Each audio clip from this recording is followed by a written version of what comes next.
Hi everyone, Barbara Rankin here today, and I have a fun and very easy, quick and easy fan project for Mother's Day. And you've probably seen these kind of inexpensive fans that you get when you go to a some kind of public event or convention maybe, and they work great for fanning you and keeping you cool, but they're just an advertisement, not really good enough for gift giving. So some time ago I had gotten a similar type of fan, but it was in this shape. So before I decorated it, I decided to trace it. Now you can always trace this one if you just want a circle, or if you've got a silhouette machine or something of that nature, you can cut your pieces on that. And this will fit, as you can see, it'll fit on an 8.5 by 11 size piece of paper. So that will kind of give you some indication of what size you're looking for. And of course you can make it any size you want. The first thing I do is I save my original pattern and then I cut it out. And I have chosen some decorative paper. This is from Michael's. It's a Recollections mixed media paper pad.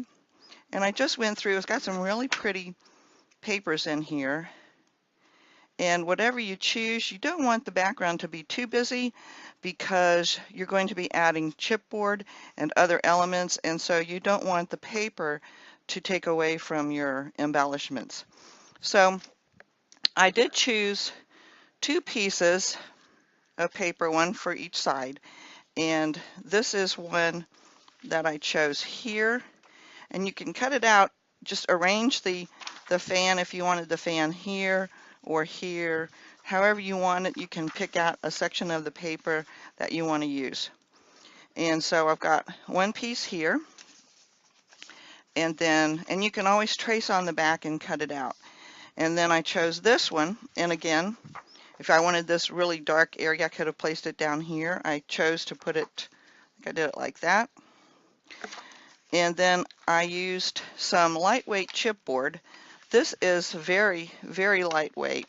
It's the weight of cereal box. If you have cereal box chipboard that you get, and the side is big enough, because you don't want a crease where the box folded, but you want at least the front or back of the box to be big enough to handle the size of your fan without having that score line in it. And cut that out. So the fan doesn't have to be super heavy duty, so thick that, you know, it doesn't, because having it flip-flop a little bit kind of helps with the fanning. And by the time you add the two layers, it's going to get a little bit sturdier. And of course, using the stick, when you add the stick, which I got these at my local Hobby Lobby, and I know I've seen them in Michael's. I'm sure you can get them on Amazon. You can get everything on Amazon. So I'm just going to pull one of those out, and that will be my piece here. And I like to decorate the stick, because if you try to hide it under here, you're going to get this lump, and it's going to take some of the paper away, and it's going to leave the edge of your chipboard showing to make up for the difference where you're going over the stick. So use your stick as a decorative embellishment, or do it however you want. I am going to do it like that. Now the first thing I want to do is glue my pieces together, and I like to use my Xyron for that. I will run the two pieces through my Xyron and add one to each side. Let me show you how easy that is. Okay, so I've got my Xyron Creative Station here, and I'm just going to open it up, pull out the handle so that it works, and I'm going to run my two pieces of paper through so that I can get the adhesive on each one. Now, if you don't have a Xyron, of course you can use a Okay, I just ran out of adhesive. So let me put this on pause and I'll come back. Okay, so I've replaced my cartridge. It only stopped short of my fan base, about an inch or so. So I'm just going to add some tape from the, it'll be too hard to put that through and just get that little bit. So I'm going to go ahead and run my second piece through, and then we'll be ready and trim that off. Okay, and I'll close this up and set it aside. Okay, so off camera, I went ahead and just used some double-sided adhesive and placed it down, and I didn't care that I went over. I don't have to trim this because I still have the cellophane from the Xyron that's going to take up this adhesive that's left and touching the cellophane. So that makes that easy. And what I do like to do is take my bone folder, and I'll take my bone folder, and I like to really burnish the adhesive down to the paper. And this will ensure that you've got a good bond. The adhesive is on there nice and tight. And then I like to go around the perimeter. That ensures that the cellophane layer will take that excess tape away, so you don't have to worry about cutting it or anything. And now I can remove the cellophane, and you see how it's taking up that. I'm having a little trouble here with that section that tore or ended. So let me just be a little more careful. But you can see the adhesive that was on the tape is coming up on the cellophane. So I didn't even have to trim it or anything, which is kind of nice. And there we go. And I'll do the same with the second piece here.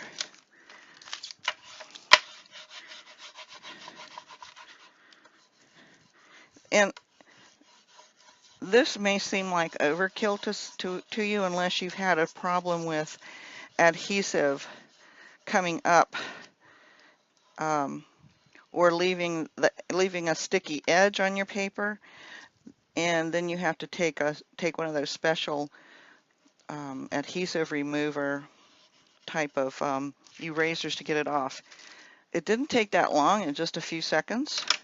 You're going to spend it somewhere. You're going to spend that time somewhere, whether you do it now or you do it later. I like doing it now because then I know that I'm ready to go. When the cellophane comes off, I'm ready. And there's nothing sticking here. So I did notice one thing when I was doing this. If you don't have this placed right, you can see where you'll see some lines. So there is a direction. Apparently it's just not quite symmetrical. So make sure that you get this. See, if I do it this way, you'll see it's really way off. And if I did it the other way, if I do it this way, it's not quite right. So you want to make sure that you get it going the right direction, I think. Yeah, see that just fits right there, just right there. So what I like to do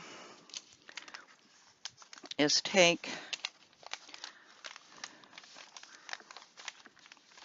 now remember, I've got to do it like this, but it has to go on like so. So I'm going to take this and bend this back just a little bit. This is still the bottom edge, and I'm going to line everything up. And you can see through the, try not to get my head here.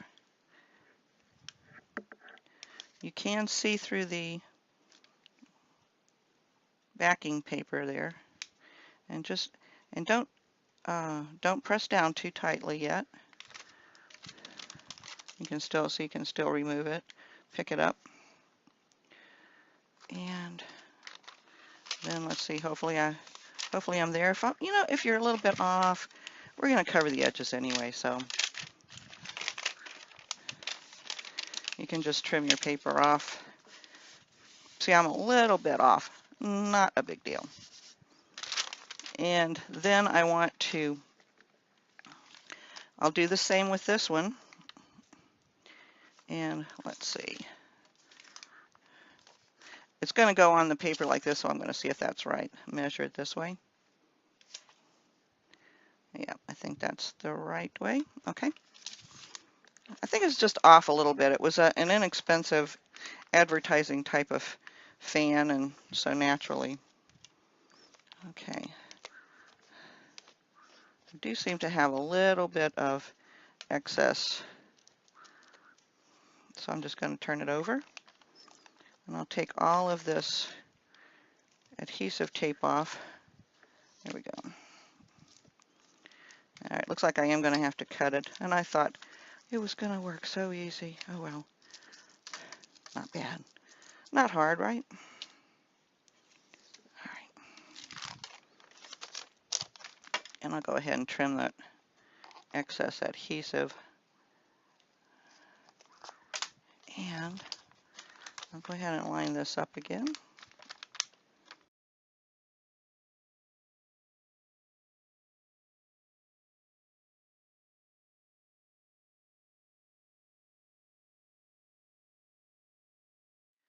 Now, I was going to make this the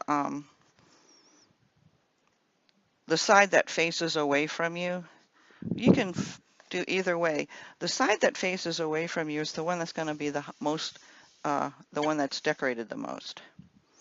And I am going to trim this away because this is truly excess, and I will use my craft knife. I'm better with my craft knife than scissors, so I'll just go ahead and follow that line and get rid of it. And there is some over here. I'm just going to get rid of the paper. I think having the chipboard was more important than, whether the paper comes up or not. And if you want something, an adhesive that will allow you to move this around, you could use bookbinding glue or PVA glue, or glue stick even, because that'll give you a little bit of time to maneuver it around. But like I say, these edges are going to be covered, so it's not really going to matter. And I'm a perfectionist, so I know it might be hard to tell right now, but I am. Just ask anybody. So now, I'm going to use this side. This side is going to have less decoration on it. But the side that faces outward is the side that has the stick on it. So we're going to paint the stick first before we glue it on. So let's see, I've got 3 Americana DecoArt Chalky Finish paints. All 3 are by DecoArt. And I've got Timeless and Vintage. And this is Treasure. I may not need this at all. It might be too dark, even mixed with these. I do see a little beige in here, and I do see this color's pretty close. So I'm just going to do a little mixing on my plate here. I got a lot on that top there. And put a little bit of this out.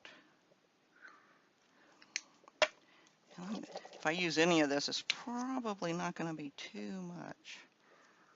Okay. Okay. Oh yeah.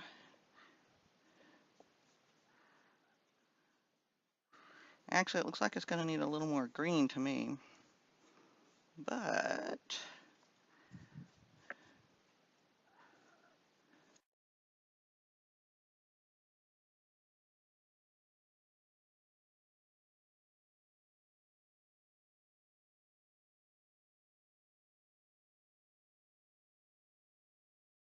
me see if I can find some green.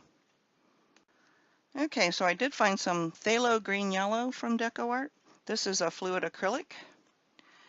So this is going to be a thinner paint, but it doesn't matter. I'm just trying to get that color.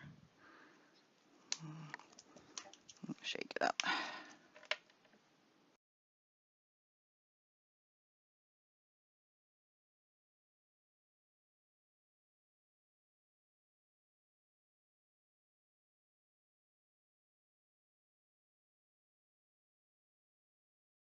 Let's see. I like that. Okay, so let's do the same thing to the other side. I only have to do half because half of it's not going to, or 2/3 of it, so because it's not going to show. So I'm just going to go back.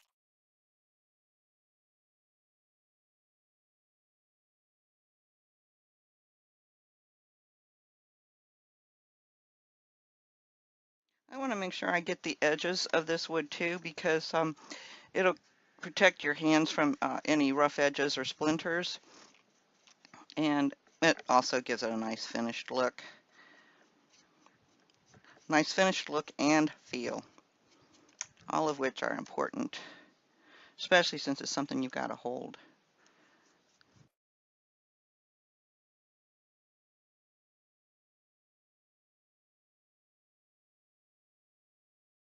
And I seem to have picked up a little bit of paint from here, so let's get that back to where it needs to be.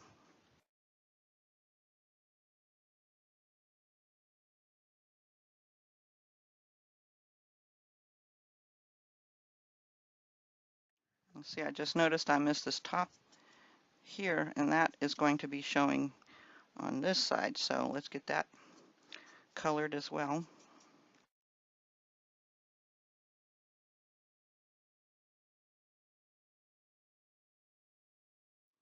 It's not too bad. Okay, well, I'm going to let that dry, and then we'll come back and glue that down. Now, since this side is going to be blue, the side of the stick is going to be blue and showing, see, it's this, and going to be showing on this side.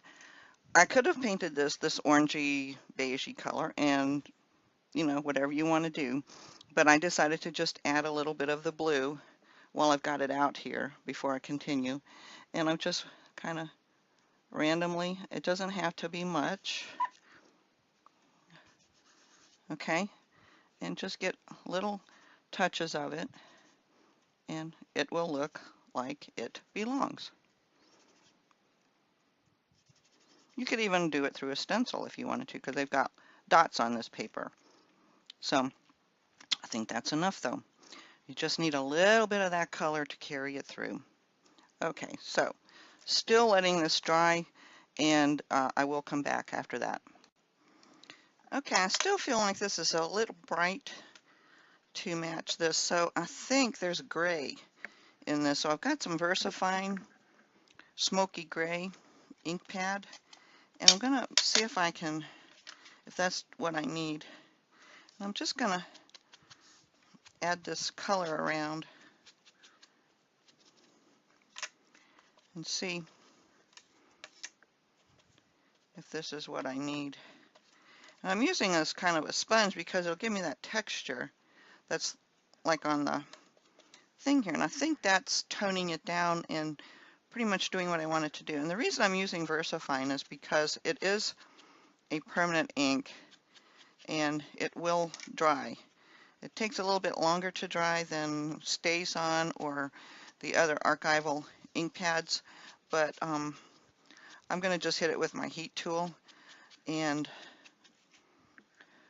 see, I think that's a little bit better. Yeah. And I'll do the other side here in just a minute. I want to, it's kind of hard to handle with it, with the ink still wet. I don't want to take off what I put on.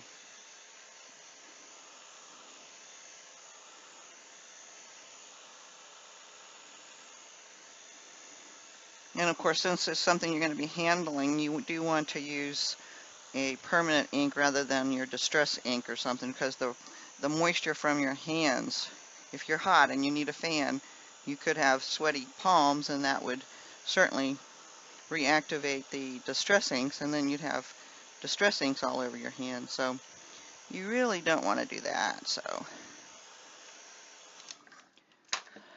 now let me see if I can add a little bit of this.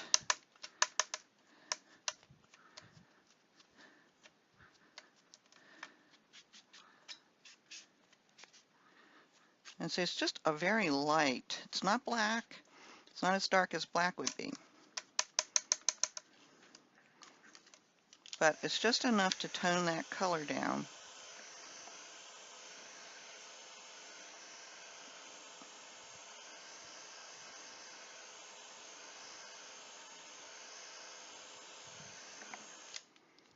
Okay. Okay, so before I glue this down, I want to add a coat of paint, just a dabbing of paint around here, because I plan to put a piece of lace, just a small piece of lace around the edge, and I don't think I'm going to do it on both sides. So whichever side doesn't have the lace, you might be able to see the chipboard there. So I'm just going to do this just to be safe. It won't take very long.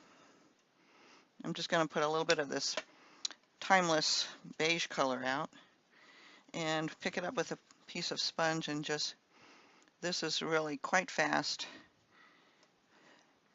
and efficient. And it just adds a little finishing touch.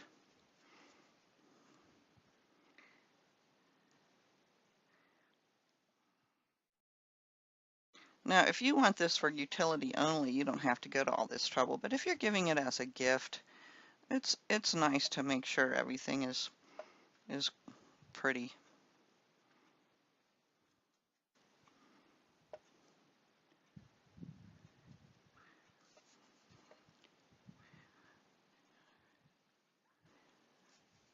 Trust me, anything I've ever given to anybody, if I gave it to them in person, they inspected it, every inch of it. I'm like thinking to myself, what are you looking for? So just to be safe.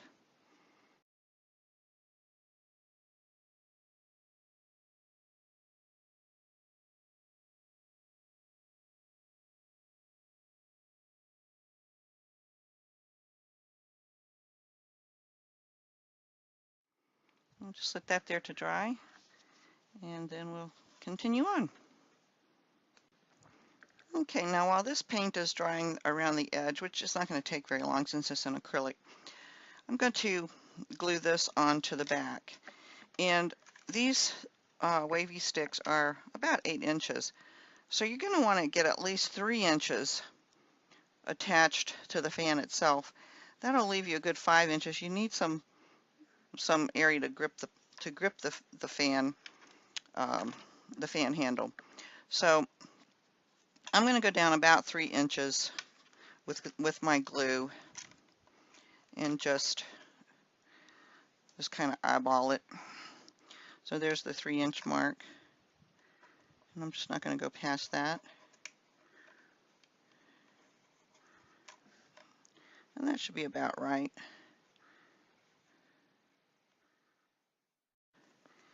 And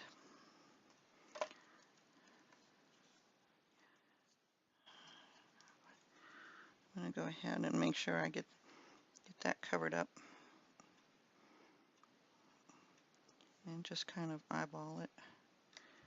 You can use your mat for this. Let's see. Make a straight line. Okay. I think that's about right. Okay. And I'm just going to set a weight on it. Get my little. Okay. And we'll let that dry before we handle it again. Okay, now I'm going to start decorating my chipboard. This is Gypsy Soul Laser Cuts Flourish Frame Sienna. And it's going to fit on this fan very nicely. This they do make this in a mini. This is not the mini. This is the 6-inch one. This is the regular size. And so let me just lay this here where I can. And I'm going to try this Jacquard Lumiere 3D dimensional metallic paint. It's a gold pearl, it's called. And I think that will be super pretty. And let me get a brush here and see if we can't.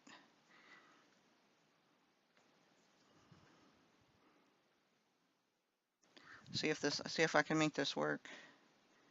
Oh yeah, I think so.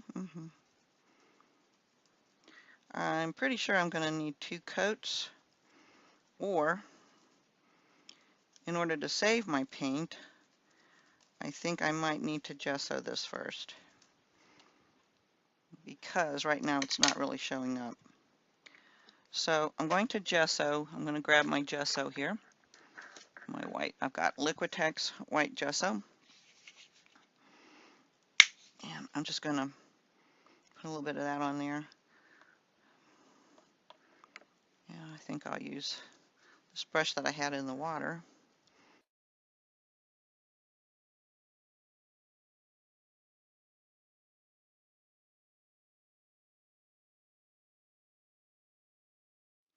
I'm using a swirling motion as I paint this on because I want to get down in the sides and I want to remove any excess that's kind of pooled up in the little nooks and crannies. Otherwise it's going to stick to this and I won't be able to get it undone. So sponges, little pouncer sponges work really good for this too. Especially for the very intricate ones that have extremely tiny little openings, very delicate. You'll fill those up with your paint really fast if you try to brush the paint on. So I like to use either Tim Holtz blending tool, like this with the foam applicator, or any kind of pouncing tool, spongy tool. You could even use this piece of sponge, and you won't get it going down in the crevices like that.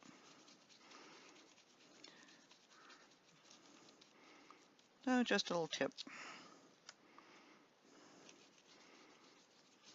The more you use a product, the more you learn, so that's what we're here for. Okie dokie.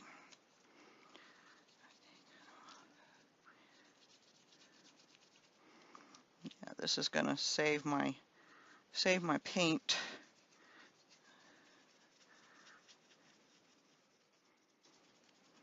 Okay. I'm just going around again where it looks like it's still a little bit light. I'd like it to be a bit better coat, so okay.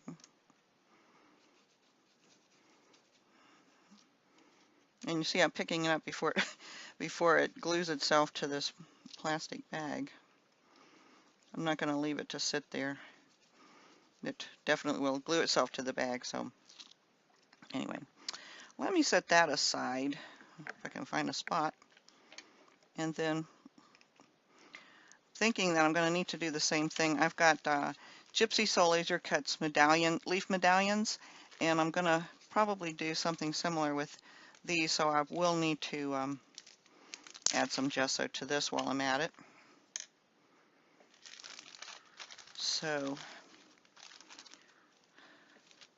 I'm thinking this big one maybe, and I'm thinking I like leaving the piece in the middle. This piece has come out, but I think I still have it. That's it there. No, that's smaller. Maybe it's inside the bag. If I can save these 2 pieces and use them, that's what I'd like to do. Okay, I think that goes there, and this one goes here. something along that line. Okay. I like having just the line, but I like having it filled up. And you can do it either way. Nothing says you have to remove those just because they were cut out. And so once again, I'm going to do that swirling motion.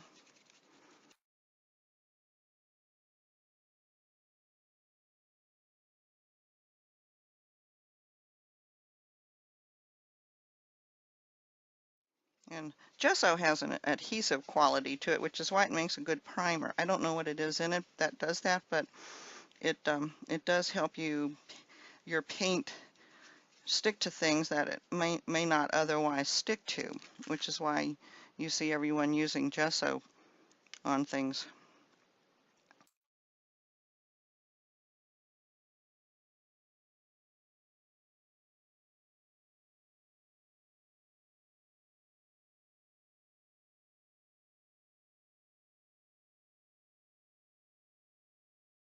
Now, you can speed the drying time on both of these with your heat tool if you get a little impatient, which I think we all do.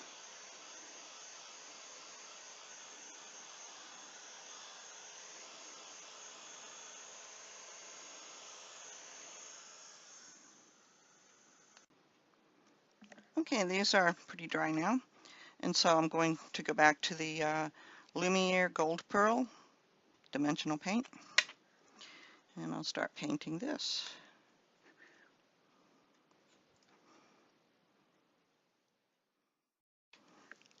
See if this works better now.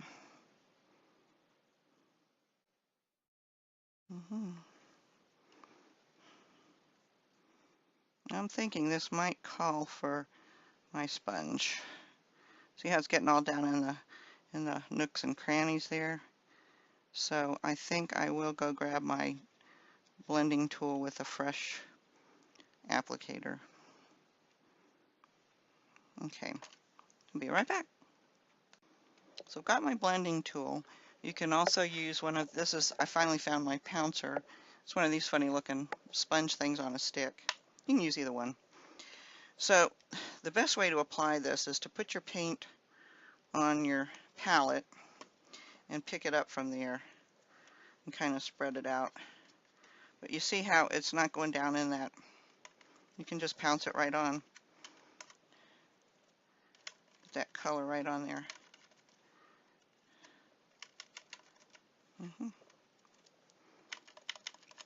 And of course the pouncing motion leaves a little texture, which if you don't want, then you'll have to do the swiping motion. But of course the swiping motion, you run the risk, a little bit more risk of squishing it down into the nooks and crannies like you would with a brush. So just give it a go and see which way you like it.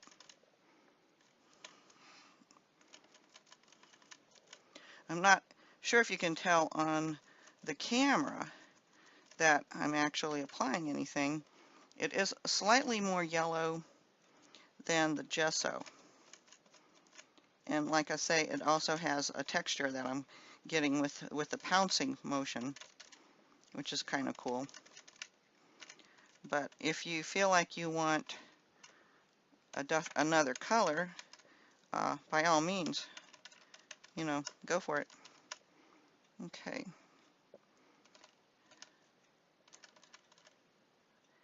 Let me see if I can give you a close-up, if any of that shows up.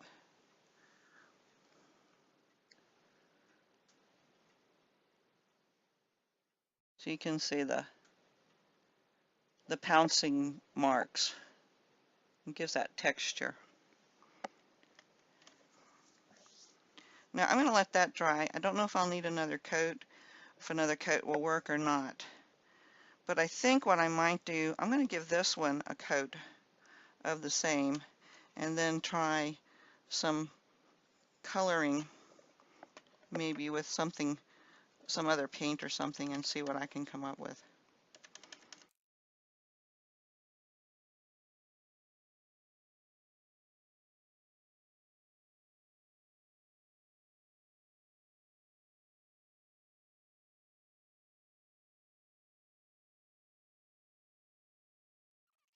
Okay, one thing I noticed was that this paint is drying sticky, and so I certainly don't want that.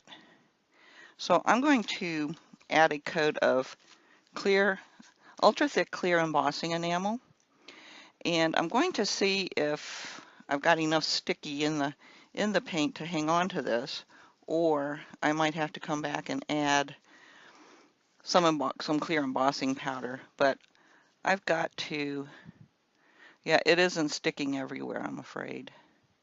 So I think what I'll do is I will go back and get my embossing enamel. It probably dries non-sticky finally, but I don't want to take that chance. So I'm going to get the embossing ink or your Versamark and apply that to it, and then I'll put the embossing enamel on it.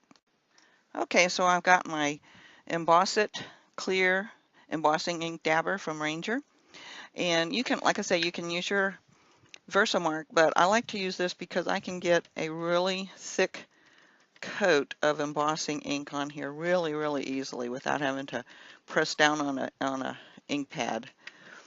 So, and I'm just going to do this and make sure that this paint doesn't remain sticky. That would be bad.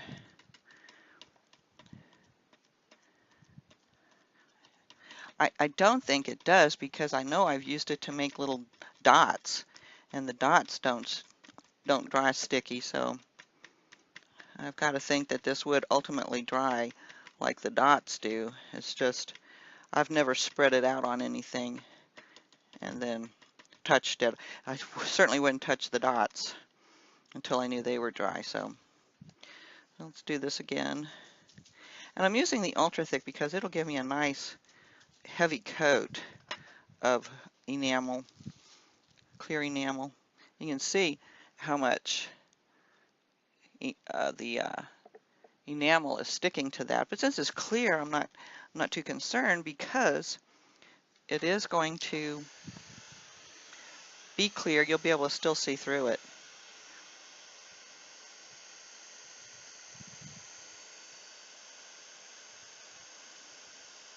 And of course, this is my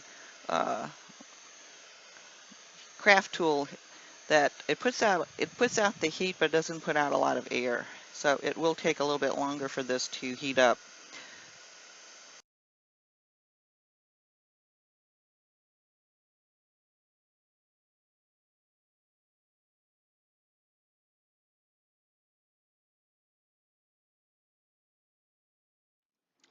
Now, I'm going to do the same exact thing with this piece, but I'm going to do it off camera because I don't think you need to watch it again. So I'll be right back. Now, I'm not sure if you can see this. I'm not sure if I'm going to be able to capture it with the camera, but I'm going to try. But because this paint has mica in it, the addition of the glossy enamel gives it this window glass-like effect, almost like looking at enamel, and you can literally see the little mica particles inside the glass, or it gives the appearance of it looking like it's inside the glass.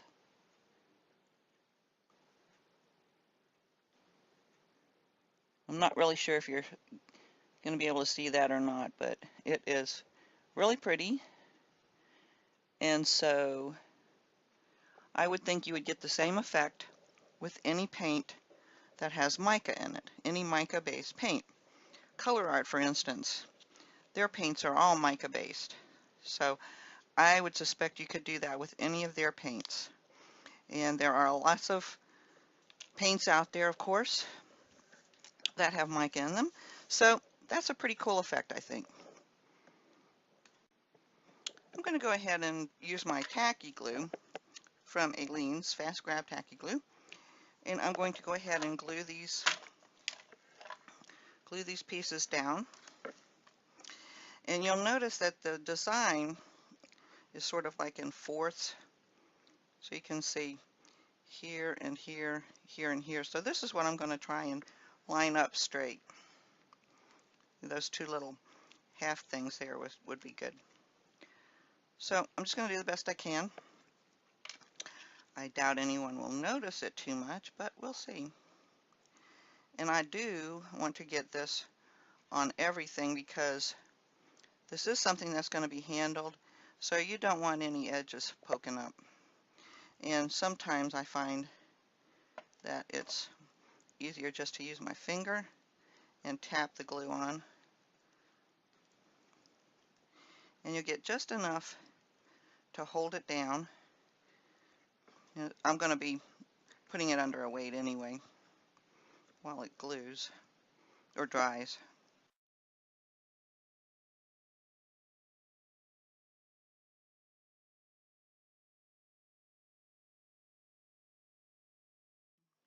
Alright, you can always use a ruler and find your center point.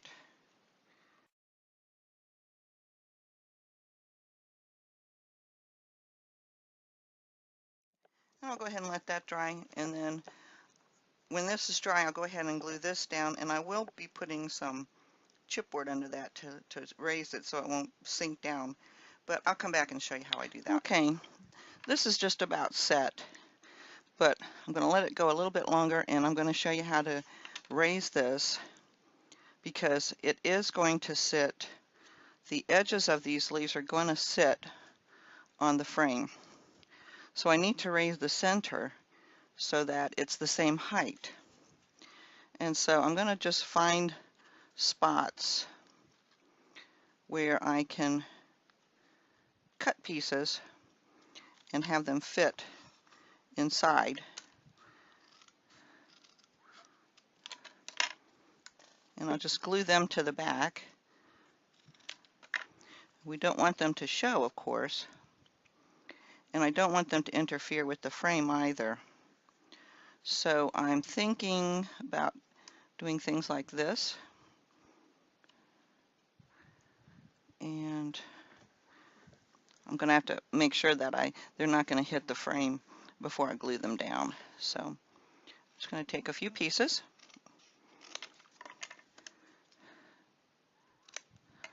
Pretty much cut them in half, or even more if I need to.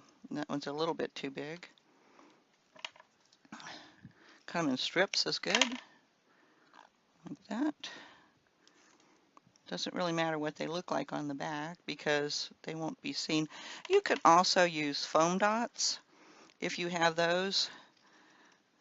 I just prefer the strength of using the chipboard. It's just a preference of mine. And so, you know, you can do either. I really don't think it would matter too badly. I think that one needs to be shorter. So I'll be doing something like that. And maybe another piece here.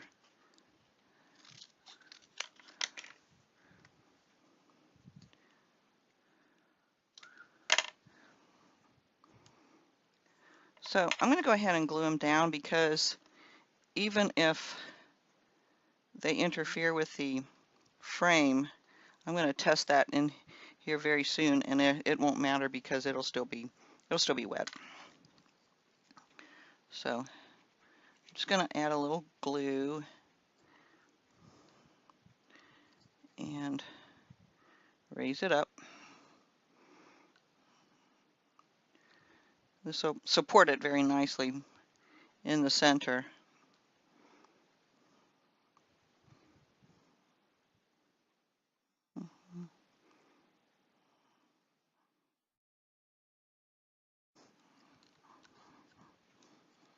And by using a wet glue, it's going to take a little bit of time to dry. You can sit this down on the frame, and if any of those pieces of chipboard are hitting, you can still move them. Move them inward, take them completely off, whatever's necessary.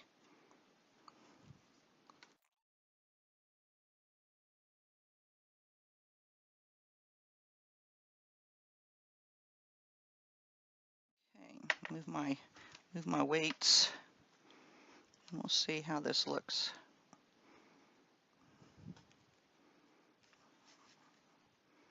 Okay, see, it's only the tips of the leaves, a few of the leaves that are going to actually hit the frame, so you do need it to sit up as high as the frame, just for the sake of it looking pretty good.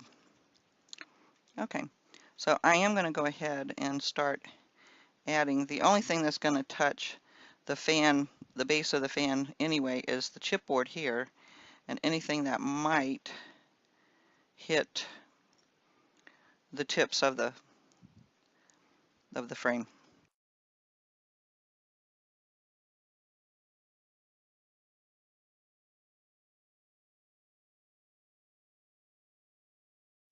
Now while that's drying, I'm going to think about the lace I want to put around here.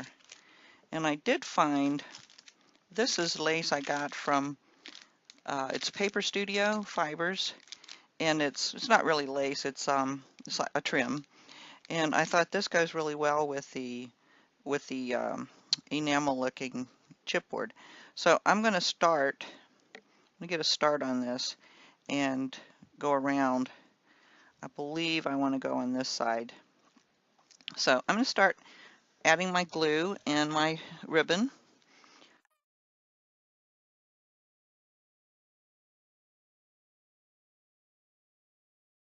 And what I'm doing is I'm looking for where the stitching is. I want that to be at the end of the edge of the chipboard. And you can see how nicely this glue grabs the fibers and just kind of hangs on to it. I don't have to worry about it too much.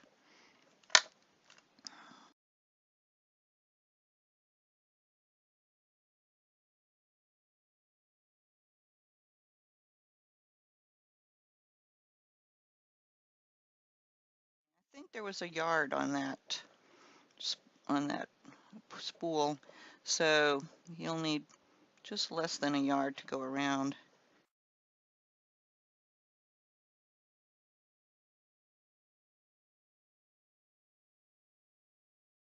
Can't even see the join. Okay, I'm going to go ahead and let this dry and I'll be back. Okay, this is good and dry now. And as you can see, there's some beautiful dimension on the back of the fan, but we haven't added a lot of bulk, and it still works just fine.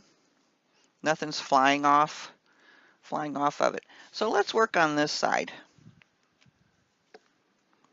I've got lots of this ribbon, which I like the color, so I thought I would run this piece around the edge on this side. And so I will do the exact same thing that I did for this trim on here, and then I will come back. No need for you to watch that again. Okay, so I've added the trim around the edge on this blue side, and I'm just going to set it aside for a moment because I want to show you the laser cut chipboard that I'm going to use for this side. It's called a Scribble Frame Butterfly. It is from Gypsy Soul Laser Cuts, and I've been dying to use some of this new baked texture embossing powders from Seth Apter. I have two colors. I have rust, where is it? Chunky Rust and Patina Oxide. And I think I'm going to go for the rust because rust and or orange and blue are complementary, so that's what I think I'm going to do. And I'm going to need a knife. You can also use scissors, but there are little chads that are holding this together in places, and it just requires a little snip with your scissors or your craft knife, and it comes right apart. And I do want to remove the centerpiece, and one more there. And I want to remove the butterfly, which probably has just a tiny, there we go, there are two of them here.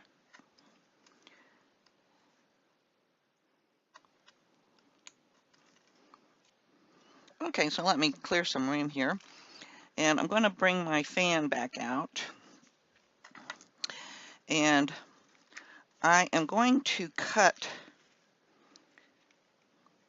this apart and where the handle intersects with it. And I'm going to just line it up the way I want it. I think something like that maybe.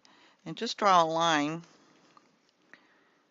to mark where the handle will sit. And I'm going to trim that away, and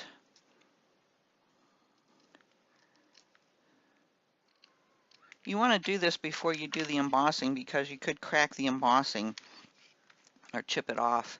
So I'm going to sit the fan aside again, and I've got a coffee filter here to catch my embossing powder. I'm going to use my clear embossing ink again and get this all nice and inky.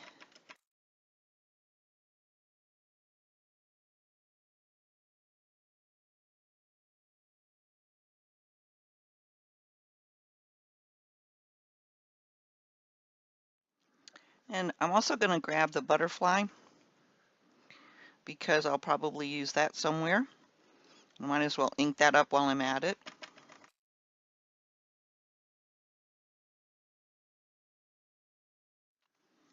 Okay, so I've got those nice and inky. And I will tell you that because I didn't prime the chipboard, it is really sucking up the ink.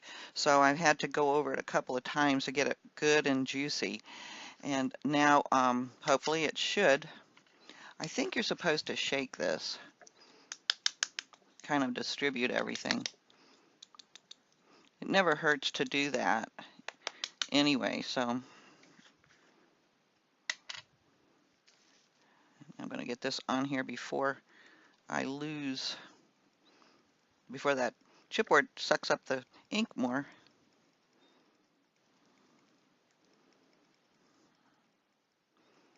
This is some very interesting embossing powder. It looks like it's got lint in it. I don't know what that ingredient is, but it's funny looking.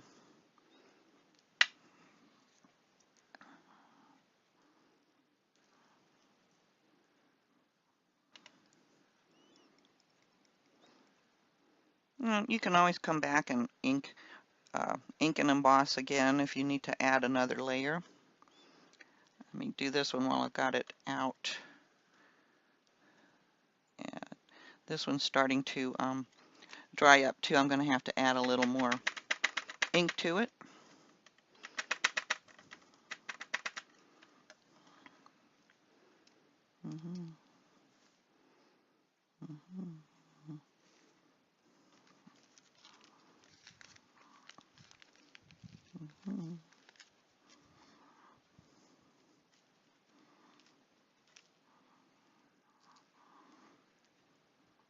Okay. I'm going to put this back in the bottle before I start the heat tool because I don't want to blow it all over everywhere. And cover that up. Now once again I'm using my my low volume heat tool, so I'm going to speed this up.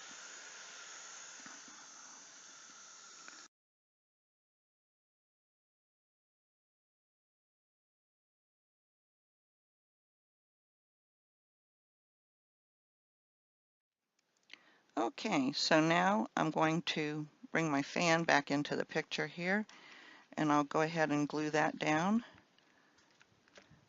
flat.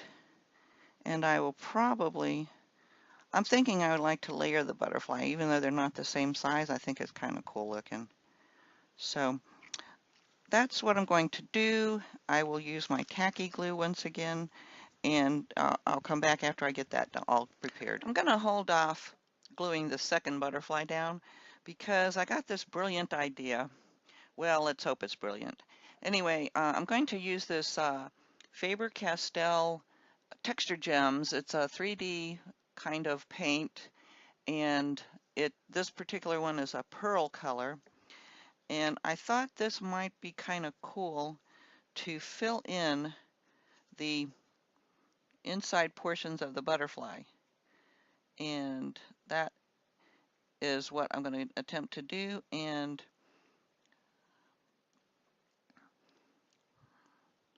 you can see where it's going to, I'm going to need to use some kind of a tool. I think this is where my my paper piercer or some tool like that would come in handy if I can find it. I see it. There it is. It's hiding. And I'm just going to drag the paint down into the corners here. And I will go ahead and put this on fast forward again.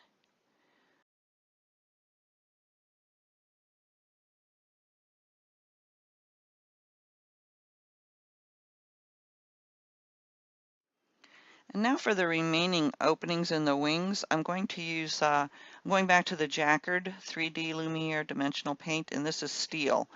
And I thought this might be a good color to use because there's that kind of gray color in the paper. Let me get this started. And once again, I will go ahead and put this on fast forward.